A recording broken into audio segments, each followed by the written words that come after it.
Is it day-free Fridays, or are we letting them back on the show? I screwed up yesterday. That's really my fault. I think we have to wait till next Thursday. Although we'll make you feel good about this. Wiki took us out to dinner last night, and we just damaged his credit card. It was just embarrassing the way we hit all over it. We went to Kraft.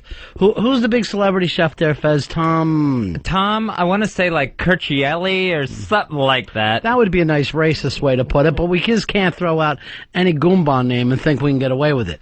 So, yeah, we had this fabulous, fabulous dinner, and it was Fez and I and Wiki, and then Earl had to bring me something, so Earl came down and enjoyed the meal.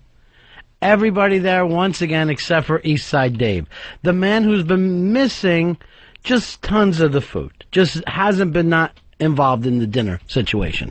Oh, and it was, I looked it up on the website, the restaurant. Yeah. Kraft steak. It was so supple, juicy. What was it?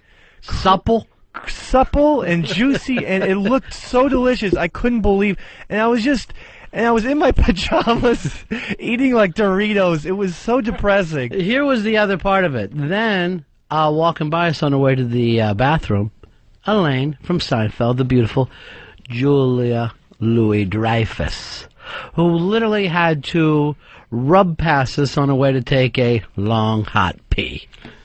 And it was long, too. She was in there forever. Well, there's other women, too, Fez. You got to remember that. It's not like with us, like if somebody's in the stall and on the urinal, we just use the sink. When we saw Julia Louis-Dreyfus, I just laughed to myself even more because I know Eastside Dave is such a Seinfeld fan, too. I had no idea. Yeah, not only do I find Seinfeld to be one of the greatest shows of all time, I've always found her so hot. I've probably spanked it 45 times to her. Here's the weird thing. She is so cute in real life. Oh. She's just adorable. And all she wanted to do with us all night was talk Seinfeld stories. And remember this episode, then we were all playing trivia. And why didn't you come? She's married to... I wasn't invited. But she's married to that big, goofy... She's married to Brad Hall? Yeah, Brad Hall. And I always thought if there's someone who like Brad Hall's kind of me looking, like big, tall, and goofy. You do goofy redhead. So I would be like a younger version of Brad Hall. I could definitely steal her away. All right, here's the smart thing that Brad Hall did. He got her early. I think when whenever we saw her, she was already with that guy. Oh, yeah. I think they were like in a comedy team or something. Some little troupe out of Chicago. All these little improvs out of Chicago. People in Chicago can't have a script. I don't know what it is about them, but they got to just make it up on stage. Oh, they feel the written word is beneath them, Ronnie. So, Julia Louis-Dreyfus, she came to New York for SNL back in the real bad days. I guess she's back to redo the show now? Yeah, she is going to host this weekend. Now, is this her first time being back to host? Yeah, it must be. Yeah, definitely. 'Cause I know everybody... I know Kramer hasn't hosted it, but I know the other two have from Seinfeld. Seinfeld and Costanza both done it. No Kramer, though, right? No Michael Richards. They didn't care for his work on Fridays, so he couldn't make it to Saturday Night Live. Oh, the other guy was from did Fridays too, right? The guy who created Seinfeld.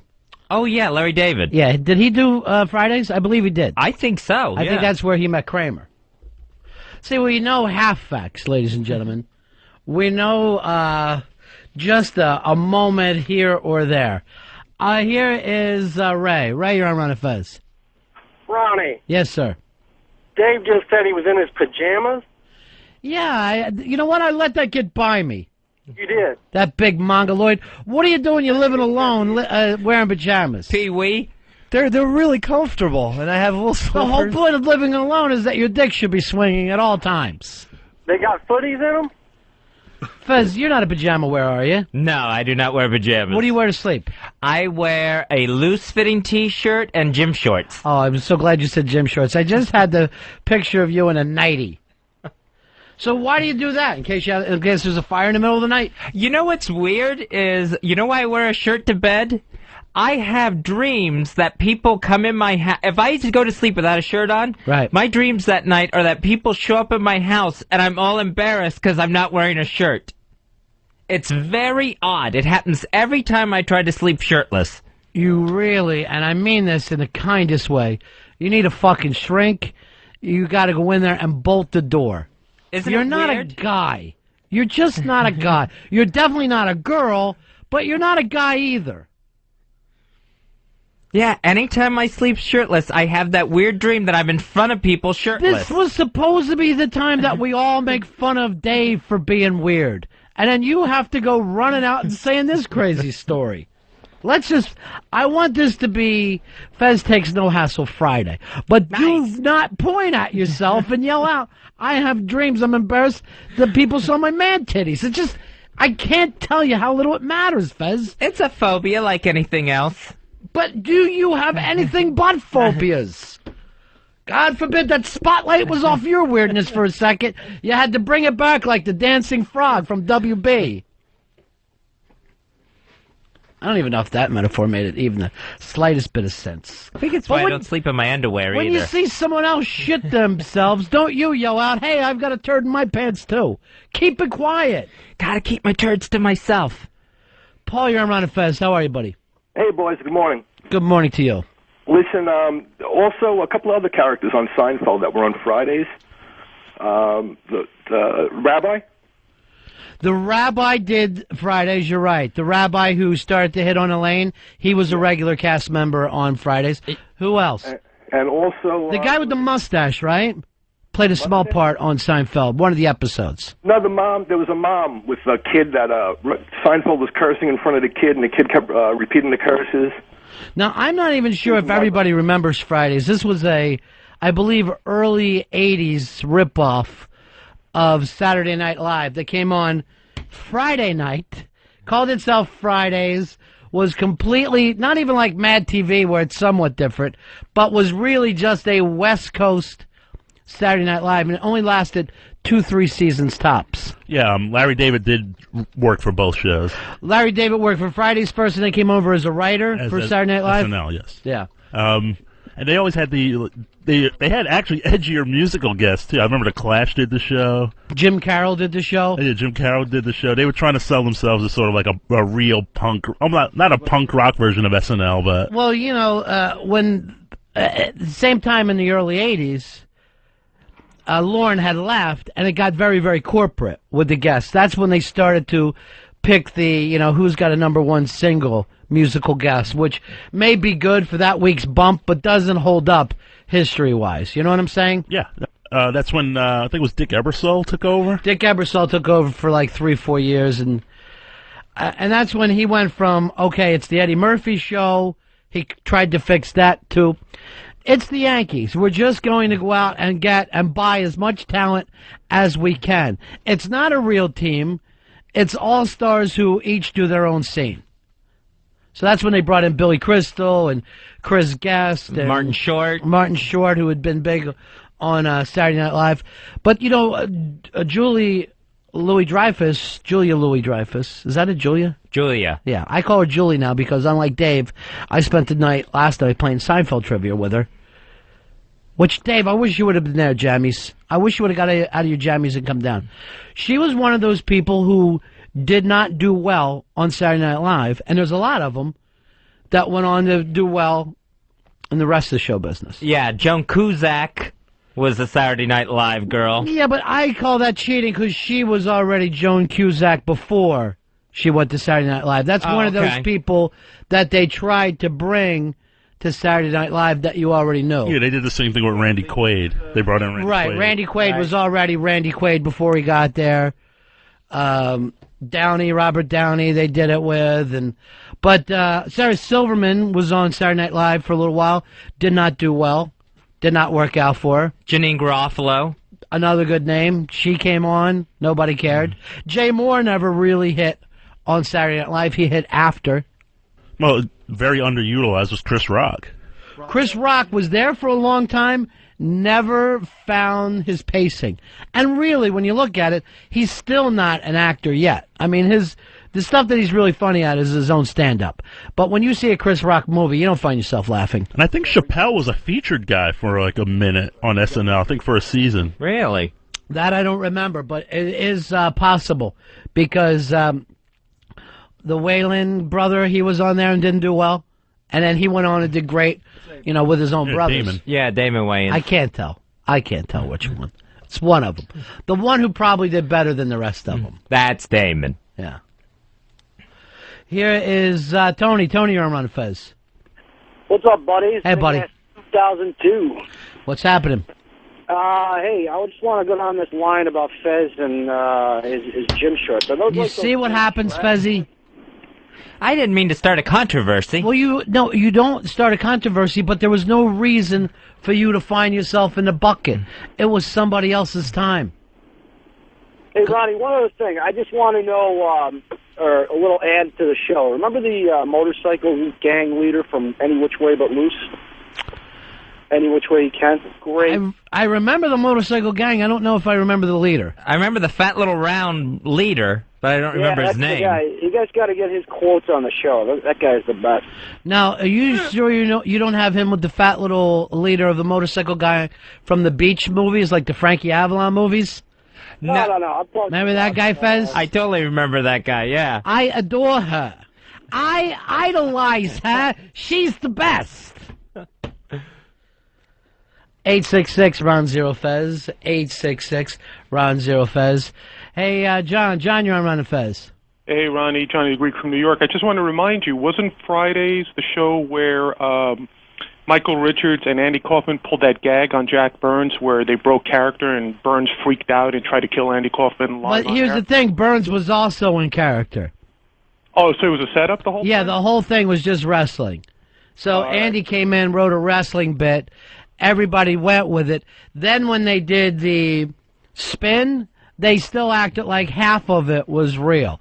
So I know a lot of people hate that kind of James Fry stuff. Sometimes I think it works. Yeah, Jack Burns, if you watch that footage, it's like he's in a satin Fridays tour jacket. He wore that every week.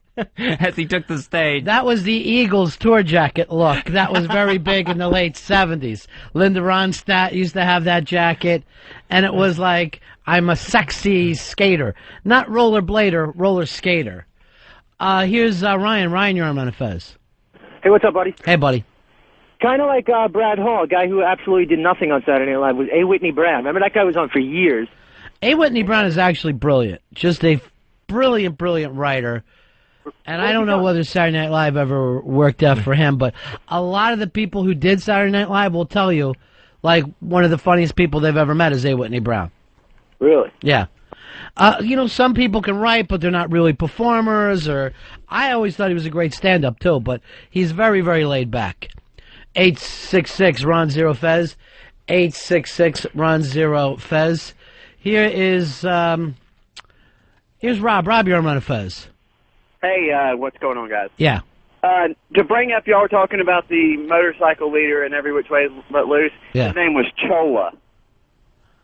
It's just not there for me. I know there was a fake motorcycle gang that was very stereotypical, but I can't picture one face. He was a fat little round guy.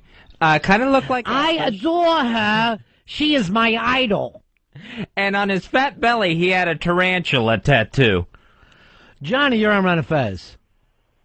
Hey, wasn't it, didn't Fear perform on Fridays? I know Fear did Saturday Night Live because I know Belushi brought him back. I saw that in the Shales book, but... I remember when Fear was the only band that got faded out. Fridays? I don't know whether they did Fridays or not. They may have. Yeah, Fear was the only band on SNL that got faded out. They wouldn't let them finish the song. Why did they do that? Because there was a big giant mosh pit on the sound stage. Yeah, but if you ever looking at Mosh Pit, Belushi was in there like 2 or 3 years after he had already done Saturday Night Live. Rob, you're on Run Fez. What's up, buddies? Yeah. AC276. Hey, buddy. Just want to let you know, when Lorne left the show, he was replaced by Woody Allen's producer, Gene Domanian, and Ebersol was the one who tried to clean it up by bringing in Eddie Murphy and everybody. Well, yeah, but, Ebersol was also her boss. She was kind of the fall girl in that, and it went really it was a David Lee Roth type of deal where she was barely there. Something like 9 shows or something ridiculous. Ebersol fired Larry David because Larry David didn't want to write overnights there. Right. Well, Larry David, a lot of the stuff that he wrote on Saturday Night Live actually became sketches on the Seinfeld show. He'd fleshed them out, and they became Seinfeld episodes. But, it's so weird how much history is with Saturday Night Live, as if it was important. You know what I mean? People write about that more than almost anything. There's got to be a dozen books written about it by now. The death of Saturday Night Live comes up like the death of communism. Is this it? Is this the end? Well, it won't end because it's a moneymaker. That's the thing. No matter whether you think it's a good show or not, it's really pretty much been on autopilot, on and off for 30 years.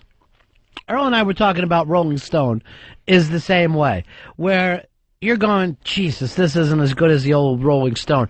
But you're still reading every damn issue and just hoping that you get some flash Does out not of it. have the same pop at all, where it used to be a really big deal when you made the cover of Rolling Stone. Right. That was like, you made it. That's the sign of, like, you've finally popped. And now it's just like they put anybody on the cover. Pretty much. Well, they do put popbacks on there, and they never used to do that. They never would have put somebody like, Donna Summer, I guess, or somebody like that in the 70s on there just because you had hits. Where now, if you have a couple of hits, you're one of the Simpsons, you're going to go on the cover of Rolling Stone. I think there was like a period where Britney had the cover like 3 times in less than like 4 months or something. It was ridiculous. It was, yeah. The Idols get the cover. Yeah, the Idols get the cover, and it's not the same thing. And then that's what happened when people are talking about the Dick Ebersol years that kind of changed everything with Saturday Night Live is he started to give the hosting shots, to people who already had NBC shows. He was doing the right thing, cross-promoting for the company, and the hipness factor went out of Saturday Night Live and probably has stayed out of it. Yeah, like those. If you watch those early shows, the musical acts alone were so incredibly hip. They weren't necessarily selling records, but Oh, yeah. In the early days? Yeah, they had Ornette Coleman, they had Leon Redbone, they had. Well, you would just have people also just showing up and playing together. You had like George Harrison playing with Paul Simon. There was no reason to do that other than do something cool. You know what I mean? It wasn't meant to sell albums. Now, if your albums do out, one of the things you try to get is Saturday Night Live and Rolling Stone at the same time. Or if you're hip, or if you're like trying to regain your hip factor, somehow like doing Saturday Night Live sort of regains your hip factor. Like it's just any marketing tool. It's any marketing tool now. Yeah, like Pearl Jam, who didn't do any TV appearances. Their first TV appearance in years is SNL. Do you know who the musical guest is this weekend, Earl, with Julia Louis-Dreyfus? I think it's Paul Simon. Can't beat that. Here's Murph. Murph, you're on Run of Fez. Yeah, do you remember on Fridays there was a chick, Melanie Chartoff? Oh, yeah, she was kind of hot. Yeah, she had big titties and shit. I don't know if I'd say the titties are too big, but there was something about her. Yeah, and that show came on just around the same time I learned how to jerk off, so I fucking spent many a batch to her. Well, congratulations for you. Way to spend your Friday night. Is this Dave calling from the other room? Dave, someone's doing your character. You're letting it go by. 866-RON-0-FEZ, 866-RON-0-FEZ. Are we without interns today?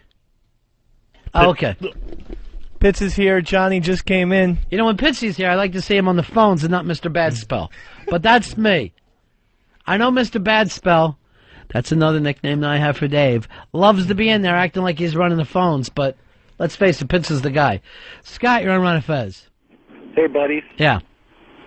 I remember seeing Elvis Costello play Saturday Night Live, and he was supposed to play the song Radio Radio, which was a diatribe against commercial radio, which GE, of course, had a big interest in and didn't want him to play it. So that's false, Scott. The thing is, he was supposed. They don't care what song you play. He started one song and then went into Radio Radio. Yeah, they wanted to do Less Than Zero. No, nobody wanted him to do anything. He came in and said, here's the songs I want to do. Started to play. There was no censorship that got on, but one thing that they do on that show is blocking. They block the shots. So they were kind of freaked out that suddenly you were doing something that you hadn't done. You know, they act like it's a live show, but the reality of it is it's a planned show. But it wasn't like GE was trying to stop the song Radio Radio because it was so powerful that somehow it was going to move the youth of the country. I remember Lorne Michaels was pissed and banned him for 13 years from doing At least, all the way up until they did the 25th anniversary. 866-RON-0-FEZ, 866-RON-0-FEZ. Hey, Bob, you're on Run of Fez. Hey, how you doing, guys? Yeah. Hey, remember a show, Don Kirshner's rock concert? Oh, yeah. You guys remember that in the 70s? Yeah. I remember when I was a kid, I seen this one band up there cute guy singing and cute. Sorry, What? cute girl singing. It seemed like I seen him singing "Love and Touching and Squeezing" before I realized it was Journey and a guy standing there singing. So you were jacking off a little bit to Journey. No, Yeah. no. Thanks, guys. You know, I'm sure things like that happen more than people like to admit. The intros for those things were hilarious because he was Don Kirshner was so stiff on camera. With his big comb over. Yeah, he had a big comb over and just absolutely petrified. And, hi, I'm Don. It was like, could you read the prompt card a little bit more obviously? I'm Don Kirshner, and somehow I'm involved with organized crime. You had Don Kirshner, and then Midnight Special used to play on the whatever night wasn't Don Kirshner, and that was with Wolfman Jack. 866-RON-0-FEZ, 866-RON-0-FEZ. Hey, Steve. Hey, Ron, how you doing? Hey, buddy. Hey, buddy. I want to talk about Richard Belzer. Was he on Bells. Saturday Night Live? The Bells. Was he on Saturday Night Live? Belzer was one of those people that thought he was going to be in the original cast, that when you read the books and Lorne Michaels got to New York and was going, I want to see who the comics are. Belzer was always like New York City's MC at the time, at Catch a Rising Star and stuff. So Belzer took him all around town, showed him different things, thought he was going to be part of it, never was. So as far as I know, Belzer has never done the show and probably holds a 30-year grudge. I never remember Belzer being on there. And what's weird is on the Man on the Moon, the Andy Kaufman biopic, Richard Belzer is the host for some reason. On Saturday Night Live? Yeah, he was the host of SNL, and that's where George Carlin should have been. So I was always ripped off by that. So the first Saturday Night Live, Andy Kaufman was on? The very first SNL, he was on with the Mighty Mouse routine. It was George Carlin, but on the movie they had Richard Belzer for some bizarre reason. Was it Richard Belzer playing George Carlin? Or no, he was just being Richard Belzer in it. Here is Jason. Jason, you're on Ron and Fez. Hey, what's up, guys? Yeah. I always thought that the musical performances were more memorable than any of the skits they ever did, and I think that's what's keeping the show going. What's keeping the show going is the same thing that we were talking about with Rolling Stone, is that you are used to it, and every once in a while, something reminds you of why you like the show. Yeah. You know what I mean? It's like what keeps the Today Show going. It's just been there so long that if you somehow get equity into a time period, and you just keep on to it. But really, people are acting like they ought to get rid of that show. Just cancel it. Why? What else is going to go there? Another rerun? Why would it matter? Why not just leave the thing on there and see if sooner or later it can get worked out? Here's our buddy Bobo. Hello, Bobo. Hi, buddies. How you doing? Hey, buddy. Hey, back to the biker you were talking about. I was rushing over here trying to get on the phone to call you. The character's name was Eric Von Zipper. Eric Von Zipper. Very good, Bobo. I adore her. She is my idol. And I'm going to give him the finger. Remember the weird thing he'd do where he'd, like, click his fingers, slap his hands, and then point his thumbs behind his back, and that meant you had to leave? Yeah. Do you ever notice, like, we talked about this before, of, like, stupid movies you don't turn off? I never turn off one of those dumb Frankie Avalon movies. And I will sit there for, an hour going, how did they make money doing this? Why did they do it? And yet I don't turn it off. And you look at them, they have, like, little Stevie Wonder playing harmonica. Yeah, they'll do stuff like that. Like, there'll be a big fight, and then they'll go, hey, everybody, it's Herman and the Hermits. What was the one, like, I think it was Ski Party, and they had, like, James Brown, like, this big... That's what, they flipped it up by, instead of surfing, they were skiing in the snow. But everything was exactly the same. Like, James Brown and just, like a Letterman sweater. Yeah. They just tried to make this very black guy look very white. He's hanging with us at the lodge. Bobo, we're going to see you tomorrow night at the party at Caravas? Yeah, buddies, I'm going to make the sincere effort. I'm trying to figure out which glorious form of transportation to take, the China bus or the Greyhound bus. Oh, no KOP coming up this time, huh? Nah, I think he's broke. Broke. I ain't saying he's a gold digger. All right, thanks, Bobo. See you tomorrow. Love you, buddies. I thought he started hating Fez. Something used to go down between KOP and Fez that seems like it's ended. Yeah, we haven't seen KOP in quite a while. He's not making the effort anymore. When you say we, do you mean you and your penis? No, I don't mean me and my penis. Or is this because Shorty? Is it because at this party Rory's back? Rory's supposed to be at this party. You excited? Yes, very. Is that why you got your hair cut? No, I didn't get my hair cut. Combing it different. Something special you're doing for him. I'm using deodorant now. I bet when you and Rory see each other, there's going to just be a hush over the whole room. Earl, make sure the DJ plays something nice. Like reunion. Actually, the DJ will be playing something nice because he will also be Mikey D. Oh, no. Oh, man. I can't have a fucking back-to-back Poison night. Now maybe I can't make it. No, I don't want a DJ then. Just quiet. I don't know what's worse, Mikey on stage or Mikey in the box. It's just such a nightmare. Here's George. George, you're on Run Fez. Hey, do you guys remember when they had David Bowie on Saturday Night Live? I was a little kid, but When he wore a dress? It was like wooden. He couldn't move. You couldn't see his legs. He looked like a doll. Oh yeah, that was a different one when he did the doll character.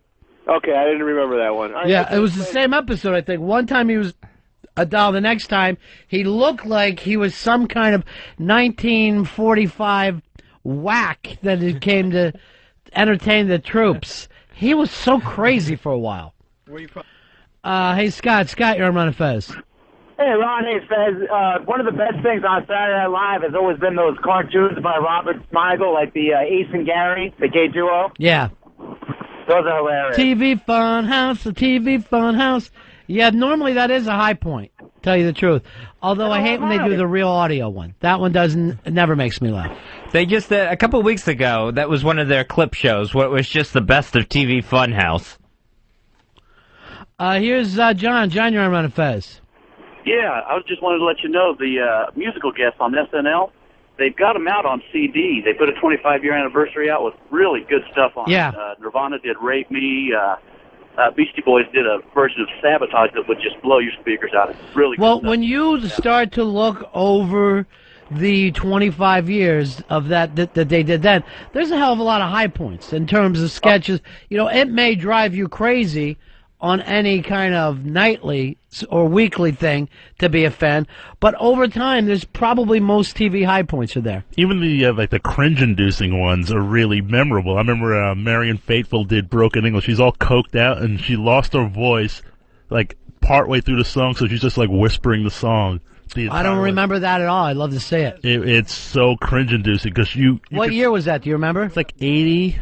Like 79, 80. Like, it was the tail end of the Lorne Michaels years, part one.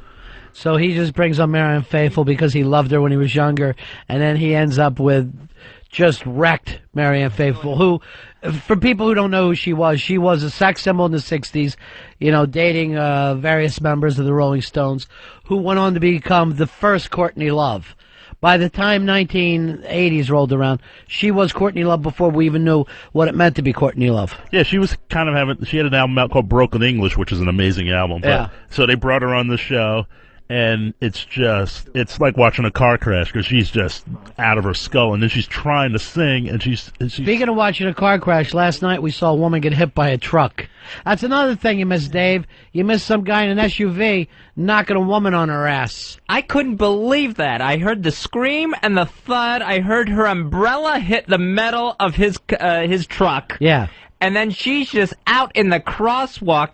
As soon as she picks herself up, she was down for a couple minutes there. As soon as she picked herself up, she was in that driver's window, letting that guy have a piece of her mind. It's a very weird thing in New York. When you're walking, you hate the drivers. When you're driving, you hate everyone who's walking. You can't remember either experience, the other person's experience. And the other drivers could care less. They're just like, get out of the way. And they just started beeping and yelling. And there's a woman down, and you don't know how bad she is. Yeah, the guy who hit her stopped because he hit a woman, and everyone's just honking for him to get out of the road. Eric, you're on Run Fez. Oh, hey. Hey, buddy. What's up, guys? Hello? Yes, go ahead, pal. Oh, yeah, good, great. Hey, going back to SNL thing, would you say that probably Sinead OConnor, remember that moment where after she did her act, she tore up the picture of the Pope. Yeah. I'd say that's probably the most controversial, maybe not moment, but certainly the most controversial musical guest. You know what? It only got controversial after the fact. I was watching that night and wasn't freaked out or, as a Catholic, offended or weirded out by it. It was only sometime after the fact where the media turned it into something bigger than it was. I mean, she didn't rip up the actual Pope. She ripped up a picture of him. Why act like that's the worst thing that could ever happen? I remember watching it that night, seeing the Pope picture get ripped up and just thinking, well, that was goofy. What did that mean? It just went completely over my head. No. Yeah, like most things. No. Did you almost drop your short shorts? I remember seeing Clinton do the show, and they sung a song, I Called My Baby Pussy. Yeah. It's like, and he's spelling the word out. Nobody understands him. See, here's where I want to get with the Pope thing. And I was raised a Catholic. I know we have a lot of Catholics in this country. It's probably the number one religion, right? You don't fucking run us. Well, you're not the king. You're the Pope. No matter what we think on Sunday, we do need some freedom of speech. And Lauren Michaels, you big pussy, you should have backed her up. Now, the reason why you didn't back her up is because she didn't do that in rehearsal. And everything has to be rehearsed for Lauren. Everything has to be just perfect for him. And part of the deal to kind of make it go away is it's in a vault forever. You can never see it ever again. Unless you TiVoed it or taped it, you will never see that on television ever again. I bet it's on YouTube right now. If I go to YouTube, I bet I can find it. We got to take our first break of the day. I know we don't like to break it all. I know we think of ourselves as HBO, but occasionally we do need to do a small break. We'll be right back. Run effect. Hey, our pal Ice Cream Girl, she checked in with us. She's working over at Tiffanys Diner and Restaurant now on Route 17 South in Ramsey, New Jersey. She wants people to stop by and say hello to her. Oh. Stop in to Tiffanys Diner and say hi, Ice Cream Girl. Al Dukes will be there immediately. Yes, Tuesday is family night there. Remember Al Dukes and his Ice Cream Girl thing? Oh, he had a thing for Ice Cream Girl. Now somebody else does. What is it, Dave? What are you laughing and pointing at? Oh, no, I was just, So I know someone else I think might have a thing. What are you pointing for? This is the radio. No, I was just motioning over that possibly Earl Douglas has a little thing. We've been friends for 5 years. It's Ice Cream Girl this, Ice Cream Girl that. Where? What are you spreading rumors, Dave? I see him on the IMs a lot. Look at this little gossip column. Is Ice Cream Girl going to be at Kravis? She's going to try to come down. Oh. Yes. I know FMe's going to be there. Keisha's coming down. Nice. Haven't seen Keisha forever. So you're lining up a lot of the chicks. Too Cute supposed to show. Solaire's definite. Tits McGee's definite. Frenchie's supposed to come? We're working on Frenchie and Swiss Miss. And I watched The Sopranos again just for Swiss Miss. Don't batch to our friend. To me, that's incredibly rude. It's incredibly rude to batch to your friends. I've told Fez that time and time again. Just a little one. Yeah. The Hawk is going to be there. Really? Yeah. Mm-hmm. And Fez, I know you're excited. Rory Hamptons is going to be there. Would you say Earl is to Ice Cream Girl as Fez is to Rory? Am I being asked this question? Yes. Friends for 5 years? Yes. Well, you and Earl get the same look when we bring it up. Like, I don't know how this started. It's very Billy the Phone Freak you guys get. So what are you wearing, Fez? Something nice, or are you just going to act like you don't care? I don't know what I'm wearing yet. I still have some things to try on. I know you're doing your hair differently. It's all... It's my same old hair, you. It isn't. You gotta find the temperature. If it's a little chilly, I strongly suggest that green plaid shirt that you have that you wear to Notre Dame games sometimes. The fact that you know that I have a green plaid button-down shirt drives me insane. I've just noticed it a couple times in a very heterosexual way. You wear it 3 times a week. How can you not know it? Actually, I shouldn't even tell this. I should just try it again. Someone emailed me at fez2000@AOL.com. That's the mentor line. And reminded me that I still have a bet to do to see if I could wear the same outfit 2 days in a row and see if anyone notices it in here. You know what? You could have told me that you did it last week, and you would have won the bet. Because I do not notice clothes. Can I just tell you this? Yeah. I wore the same outfit 3 weeks in a row, every single day, and not one of you bastards... Not one of you, you're lying. I swear to God, I am telling the truth. Whoa. And not one of you bastards noticed. Wait, was it the purple shirt? That's a good thing. That's something you should be happy about. And finally, you know what happened? We went on vacation. And I'm like, well, no one will remember from vacation. So at vacation, I just gave it up. This is like better than the ending of Usual Suspects. All right, wait a minute. When did this happen? When was our last... It might have been... No, it was leading up to Easter. Right It was before the 3 weeks before Easter. You are shitting me. I wore the same thing every single day. For 3 weeks? Yes. When were you going to tell us? I was going to just try it again sometime. So you were going... You still can. So your thing is, when I went, hey, I caught you, you wore that 2 days in a row, that's when you were going to yell, no, my friend, I've worn it 3 weeks in a row. Exactly. And we have such little abilities to see what's going on. We had no idea. I want to check out some of Master Did you Poe's watch it at security all? tapes. What I would do is I would wear it. I would take it home. I would take it off immediately when I got home, because what it was a burgundy T-shirt. Yeah. And it was a brown corduroy overshirt, like button-down shirt that had some burgundy in the trim. Now, at different times were you saying, oh, they're on to me, I think Ron's looking? At different times I thought, they have to know. They have to know this, and they're busting my balls, and Ron has sworn everybody to say, let's see how long the asshole will do this, and nobody say that we noticed. I have to tell you, and all my years knowing you, this is the greatest thing that's ever happened. Really is the I best. cannot believe you wore the same clothes 3 weeks in a row, and we didn't know. I would take it off. As soon as I got home, I would take it off and hang it up on hangers. Like it was a uniform. Yeah, so I would wash. So Monday it was clean. Mm-hmm. I would wear it Monday and Tuesday and Wednesday. Wash it again Wednesday night. Wear it Thursday and Friday. Wash it over the weekend and start again on Monday. This is like, that's better than any fucking David Blaine trick I've ever seen in my entire life. I've never even... Does it just show how stupid we are or how little we care? All right, Pitsy, you think you're onto something? No, but why did you stop wearing it if we never caught on to it? Because we had like the long Easter break, and my thought was, well, now I'm tired of wearing this thing so many days in a row, and if we're taking a break, that kind of breaks the chain of people seeing me in it every day. And look, you've eventually had to bring it up.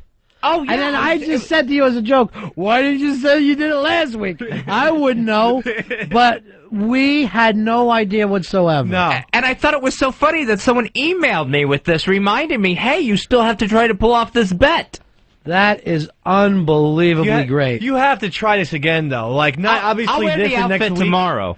Oh, no, on Monday I'll wear But it. like in a couple weeks, you have to do it again. Has to be done. Why? You people never notice a thing. And I'm telling you, the guy could come in with a bird on his head, and we're not the type of guys to understand. Now, here's the thing. Any woman who had the slightest bit of nipple out, we've all been fucking on top of it. She's wearing the nipple shirt again. Because when I picked out Julia Louis-Dreyfus like that, oh, Wiki was going on, man, you got the best eye. I can't believe you saw her from across the room.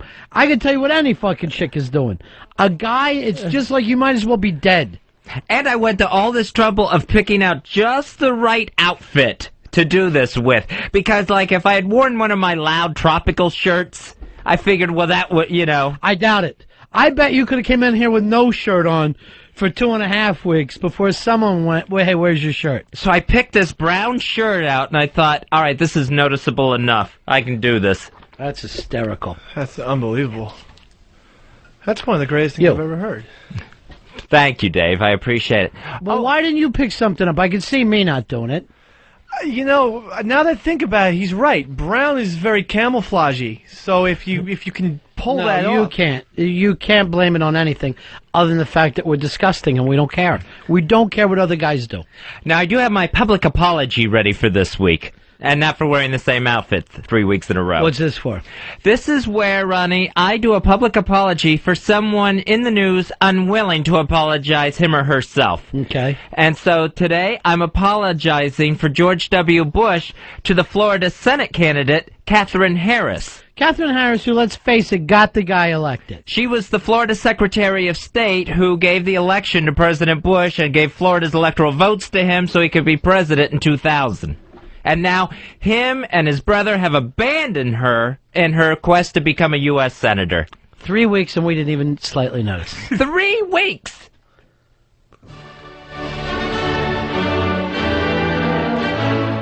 A public apology on behalf of President George W. Bush to Katherine Harris of Florida by Fez Marie Watley. I, George W. Bush, hereby apologize to Katherine Harris for not supporting her campaign for the U.S. Senate. And right now, I'm sorrier than Patrick Kennedy's sponsor. But Katherine, the way this administration is thinking, there's no more room in the lifeboats. Right now, Rumsfeld is shoving past you like he was Billy Zane in Titanic. You've been a good soldier for the GOP, Katherine, but let's face some facts. No one is going to elect a senator that looks like she should be chasing Dalmatian puppies to make a coat out of their fur. It's not going to happen. I saw your campaign poster and thought Lily Munster was running. Between your Joker makeup and your gigantic tits that you're always shoving in someone's face, you scare people. Wait till they get a load of these. Katherine, you're polling at 33% in the campaign and you're running against an astronaut. Why not just try to get elected Pope while you're at it? Now, I appreciate what you did for me in the 2000 presidential election. Certifying the state of Florida for me and scrubbing the voter rolls of just about every black in the state. That was great. With you in charge, Bill Cosby and Clarence Thomas wouldn't have been able to vote in Florida. But sorry, a diabolical racist mind and a push-up bra will only get you so far in politics. Just ask Trent Lott. I'm also sorry my big dumb goofy brother Jeb said you can't possibly win. Between his daughter writing her own painkiller prescriptions, Jeb Jr. attacking women in a mall parking lot, and that loca in the cabeza wife of his, he's not one to talk about anyone about being a loser. Again, I apologize, Katherine Harris. We used you and we ditched you. I mean, even the Duke lacrosse stripper got paid. And I know somewhere deep below those miles and miles of makeup, there's some tears. And somewhere under those massive titties, deep, deep below, there's a tiny little black heart that's broken. And I am sorry. Sincerely, George W. Bush, President. Wow, there's your catty moments. Fezzatorial. Catty Fezzatorial. That was not a catty moment or a Fezzatorial. That was public apology. For who? For George W. Bush to Katherine Harris. I'm trying to understand. Are you trying to say that George W. Bush is gay?